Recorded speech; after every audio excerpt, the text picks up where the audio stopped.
Olá, pessoal. Mais uma aula visa reforçar o conteúdo que está sendo ministrado nas escolas, e mas aqui é uma oportunidade para o aluno rever a aula várias vezes, ok? Bom, vamos que vamos.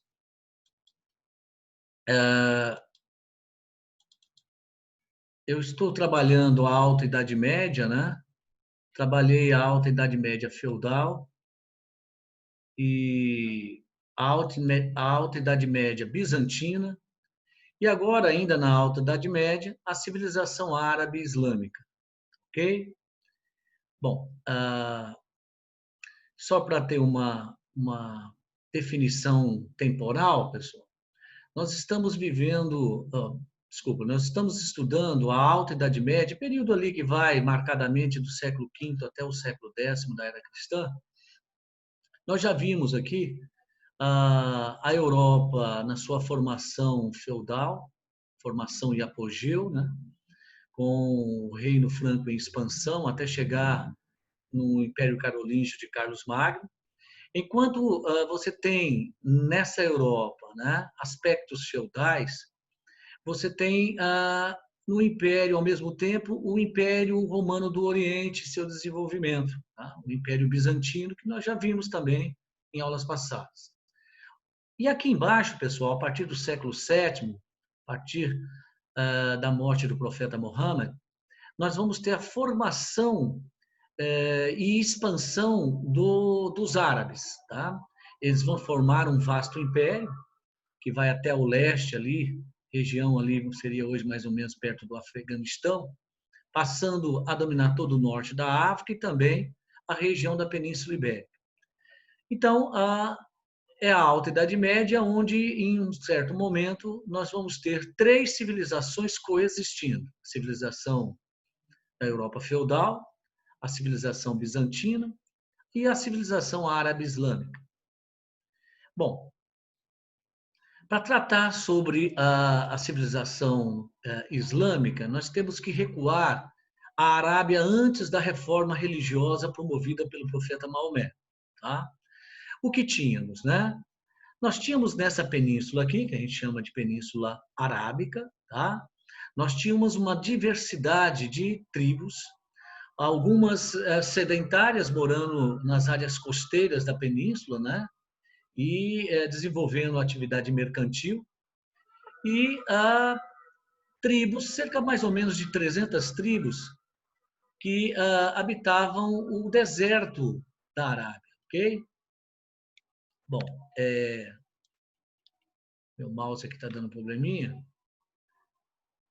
Pois então, o que nós vamos ter? Nessa Península Arábica,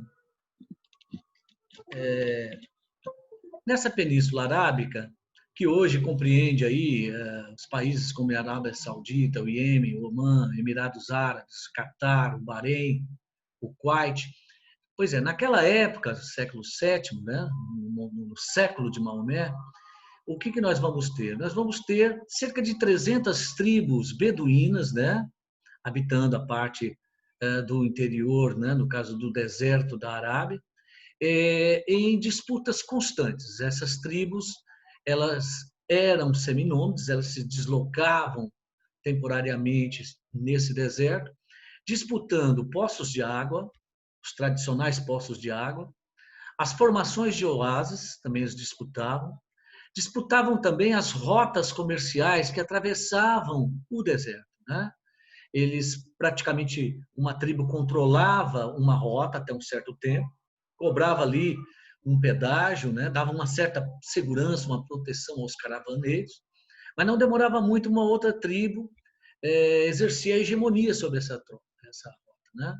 Então havia muitas violentas disputas entre essas tribos pelo fator água, pelas rotas de comércio. Além do que, existia a chamada cultura da pilhagem, né? Uma tribo saqueando a outra, né?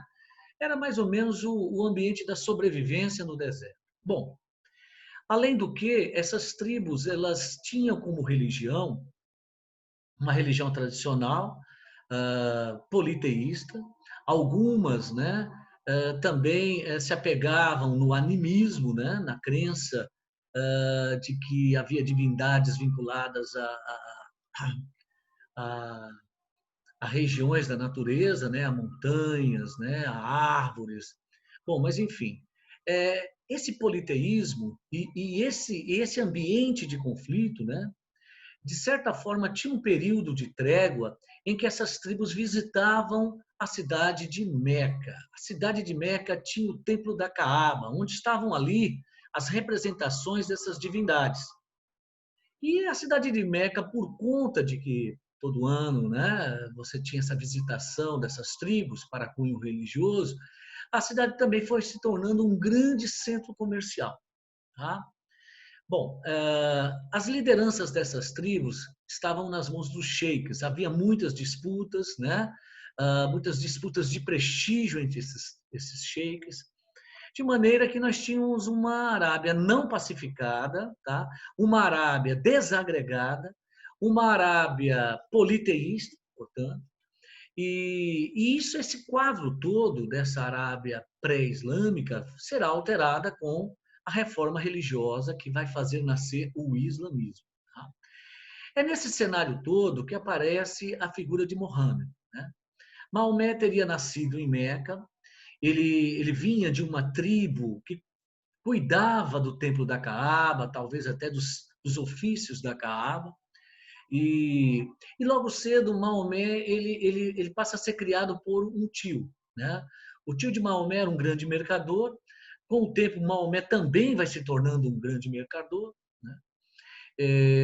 E a gente vai perceber que pela tradição árabe, Maomé visitou muitos pontos, não só no interior da vasta Arábia, mas talvez até fora da Arábia, né? Conhecendo culturas religiosas diferentes, etc., povos diferentes. Bom, a coisa muda quando, segundo a tradição, Maomé teria tido uma revelação de natureza religiosa. Né? O arcanjo Gabriel lhe apareceu e fez uma anunciação. Né? Anunciou a ele que ele tinha uma missão de pacificar o povo árabe, mas principalmente de fazer todos cultuarem um único Deus, Alá, né? O Criador de todas as coisas. Né? Bom, Maomé, então, depois dessa experiência, ele volta para Meca, ele chama as lideranças tribais e, no primeiro momento, ele propõe a reforma religiosa, né? Abolir o politeísmo. Né?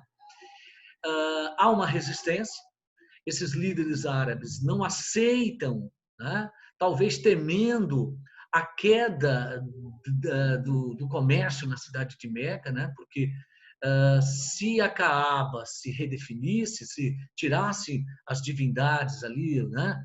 As imagens da Caaba, né? Que era o objeto de adoração de muitas tribos do deserto, possivelmente a cidade se esvaziaria e o comércio também ia despencar. Bom, no primeiro momento há essa resistência, né? No segundo momento há uma ameaça. Maomé corre risco de vida. É aí que nós vamos ter a Hégira, o momento em que Maomé e um grupo de adeptos, tá, são levados a uma cidade próxima, a cidade de Medina, e aí e a Trebe, e aí que nós vamos ter o quê? Ele fica lá uma temporada, cerca de 8 anos, e na verdade, uma cidade refúgio. Ali ele se organiza em termos de exército, liderança, tal, tal. E quando ocorre que em 630 ele retorna a Meca com seu exército, submete a população ao seu domínio, e aí sim, ele destrói todos os ídolos do templo da Caaba, pondo fim ao politeísmo, e ali já começa, né, a fundar as bases da religião que seria o islamismo. Tá? Bom, e aí nós vamos ter o seguinte: Maomé ele ainda tem mais alguns anos de vida, né? Ele morre ali pela tradição em 632. Mas só que antes da morte, Maomé praticamente pacificou toda a Arábia, monoteizou a população árabe, né? Passou a cultuar um só Deus. E, E ali, né, lançou as bases daquilo que a gente chama hoje de islamismo, tá? Bom, as características, né, mais marcantes dessa religião que é o islamismo. Primeiro, é uma religião de natureza monoteísta, né? O culto a um só Deus, né? Ah, o islamismo, de certa forma, vai ter elementos, né, constitutivos de outras religiões, por exemplo, a crença em anjos, né, a crença no juízo final, ah, possivelmente do judaísmo, nós temos a concepção, né, de um Deus que não aceita representação em imagens, etc., né, a circuncisão. Bom, e aí que o islamismo ele toma corpo, né? É, com o passar do tempo, o islamismo vai ter um livro sagrado, que é o Corão, também chamado de Al-Corão, ok? Bom, é uma religião que tem nas três figuras, né, de Moisés, que é aquele que recebeu, né, de Deus as tábuas dos mandamentos da lei. O segundo momento seria com Cristo e o terceiro e maior momento com Mohammed, né? A revelação de Deus aos homens através do grande profeta Maomé. Então, o que se percebe é que Maomé vai ser, de fato, um divisor de águas para o mundo árabe. Né? Antes de Maomé, você tinha uma Arábia. Depois de Maomé, né, nós vamos ter uma outra Arábia, né? Inclusive uma Arábia que vai extrapolar seus limites territoriais. É isso que nós vamos entender, a formação do Império Árabe, né? Bom, ainda falando sobre aspectos do islamismo, né? Lembrando que essa aula, né, pessoal, é uma aula mais sucinta, uma aula mais resumida, né? E a aula mais extensa já foi ministrada na escola, ok? Bom, para as turmas, nós vamos ter os 5 pilares do Islã, né? Ou seja, aquilo que um bom muçulmano, né, busca cumprir. A profissão de fé, as 5 orações diárias, o Ramadã, que é o mês do jejum, a ajuda aos necessitados e a peregrinação pelo menos uma vez na vida à Meca. A profissão de fé é aquilo que o muçulmano tem, né? De, em qualquer momento oportuno, deixar bem claro que Alá é o único Deus e Mohammed o seu profeta. As 5 orações diárias, sempre voltada para onde estiver Meca, né? O jejum sagrado todo ano e a ajuda aos necessitados, sempre a caridade, ajudar os necessitados. E, como eu já falei, pelo menos uma vez na vida um bom muçulmano visita Meca, né? Bom, é, aqui eu já resolvi essa questão em aula para vocês, tá? Na verdade, essa aula é mais no plano teórico mesmo, a gente não vai muito resolver os exercícios, tá? Mas eu fiz questão de deixar aqui no final da questão, né, o gabarito, tá ok? A segunda questão também, o gabarito está aqui, letra E, ok? Todas estão corretas. Mas aí o que acontece, né? O que acontece é que após a morte do profeta, né, nós vamos ter, nas décadas subsequentes, a expansão dos árabes. Os árabes vão conquistar territórios e povos para fora da Arábia, tá?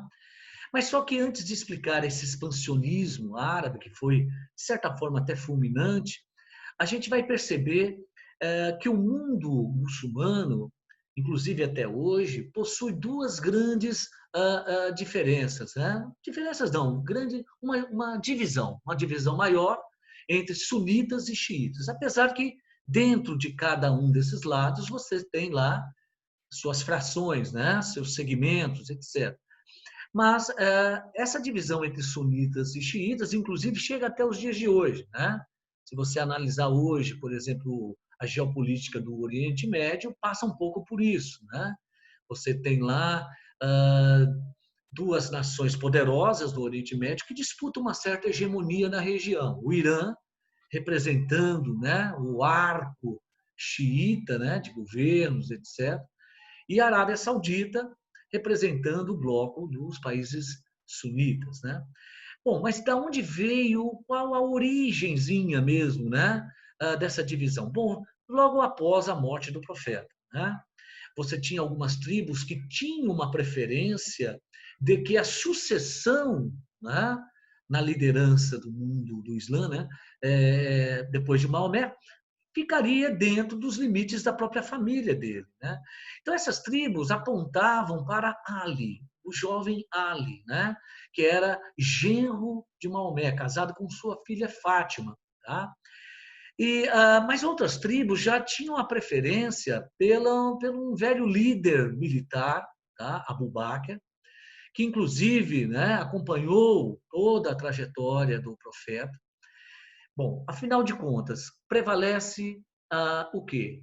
Abu Bakr passa a se tornar o primeiro chefe, o primeiro califa na sucessão. Mesmo porque a tradição fala que Maomé não definiu direito como seria a linha sucessória na liderança do Islã. Bom, o que acontece é que essas diferenças entre xiitas e sunitas, né, que eu mostrei aqui, a parte germinal, né, dessa divisão, mas ela foi se avolumando. Né? Você tem os xiitas defendem, por exemplo, só o livro sagrado sendo o Alcorão, os sunitas já veem também muita qualidade nas sunas, né? Aceitam os textos da suna. Bom, e aí nós vamos ter, né, nesse slide aqui, né, que prevalece a liderança de Abu Bakr, ok? Nós temos aqui mais ou menos algumas diferenças entre xiitas e sunitas, tá? Tem um errinho aqui nesse slide que eu aproveitei da internet, dizendo que os xiitas são os mais radicais e os sunitas os mais moderados. Não é bem assim, né? O radicalismo existe em todas as religiões, em todas as divisões dentro de religiões, né? Nós vamos ter, por exemplo, dentro dos quadros do sunismo, né, o Estado Islâmico, né, a Al-Qaeda, que foram e ainda são organizações ligadas à linha mais do sunismo, né? Outras já são mais ligadas aos xiitas, né? Bom, só lembrando que o islamismo não prega, né, na verdade, as intolerâncias, né? É uma religião que a grande massa, né, de fiéis do islamismo vivem uma vida em ordem, uma vida pacífica, inclusive com as demais religiões, ok? Bom, e aí a gente chega na parte, uma parte que sempre é muito lembrada nos concursos de vestibulares. Os fatores que moveram a roda do expansionismo árabe, né? Bom, pois então, após a morte de Maomé, anos e décadas depois, os árabes partiram em expansão. Tá? Só para vocês terem uma ideia, né? Todas essas setas vermelhas e também as verdes. Né? Olha o tamanho que chegou a extensão do Império Árabe Islâmico, tá? A partir da Alta Idade Média. Bom, quais seriam os fatores? Bom, primeiro um fator de ordem populacional, né? Após a morte do profeta, o que se percebe, né, é que houve um aumento demográfico e como a Península Arábica não dispõe de muitas terras férteis, né, boa parte da península é deserto, os árabes serão empurrados para fora da Arábia para buscar as terras férteis em outras localidades, em outros impérios, em territórios alheios, né? Além da Arábia. Tá? Então já começa por aí. Segundo fator é que o islamismo, né, pregava a jihad, a ideia da Guerra Santa, também no sentido de conduzir o islamismo, oferecer o islamismo, né, a outros povos. Né? Isso é muito típico da nascente das grandes religiões. O cristianismo também passou muito por isso, né? O ideal apostólico, né, do cristianismo. Né? Você sempre vai ter isso recorrente na história, principalmente do Ocidente, né? Reis que se viam, né, na condição, pelo cargo que ocupavam, de converter, muitas vezes de forma forçosa, né, povos dominados. Então, não vai ser muito diferente. Né? O povo islâmico vai conduzir, tá, a expansão, mas levando também, propondo também a nova religião a outros povos. Então, já é o segundo fator. Né? Primeiro fator, a necessidade de terras férteis fora da Arábia, desculpa. O segundo fator é expandir a nova religião, né? Conduzir ela a outros limites. Um outro detalhe também é que nós vamos ter, dentro da Arábia, existia a cultura da luta, da pilhagem. Né? Como a nova religião, o islamismo, pacifica a Arábia, né? Um árabe não poderia matar um outro árabe, não poderia saquear um outro árabe, enfim. O que acontece? Você vai ter uma exteriorização dessa prática da pilhagem em muitos momentos da jihad, da guerra externa. Tá? Então, de certa forma, isso era de interesse dos grupos do deserto da Arábia, dos grupos beduínos que já tinha tradição na luta. Né?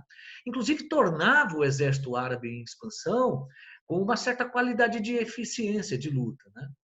Bom, e aí nós vamos para o quarto fator, que era o interesse também comercial. Né? O povo árabe, principalmente as tribos do litoral, é um povo que tem um comércio na veia, né? Então, dominar povos é dominar portos, inclusive era de muito interesse controlar alguns portos no Mediterrâneo Oriental, né? De certa forma, participar daquele comércio, né? Bom, e aí o que nós temos, né? Nós temos a expansão árabe, como eu já mostrei aqui para vocês, eles chegam a dominar, tá? Todo o Oriente Médio, pedaços lá de partes do leste da Ásia, norte da África e a Península Ibérica, onde hoje é Portugal e Espanha. Só foram impedidos aqui por forças do Reino Franco dos Merovingios, né? A liderança lá do Carlos Martel. Bom, e aí, né? Aí nós temos um mapa aqui mostrando a presença da cultura religiosa muçulmana no mundo hoje. Né? Vocês veem aí a dimensão do islamismo. Ocupa aí praticamente todo o norte dos países da África, chifre africano, o Oriente Médio, partes aqui da Ásia, do Sudeste Asiático, tal, Indonésia, Malásia. Tá. Bom, e aqui também nós, em seguida, resolvemos três questões. Também eu fiz questão de deixar o gabarito aqui no final do último item, tá bom, pessoal? Só lembrando que é uma aula mais resumida, ok? Bom, e aqui nós encerramos, né, a aula sobre a civilização árabe islâmica, tá? Muito obrigado pela atenção e tudo de bom.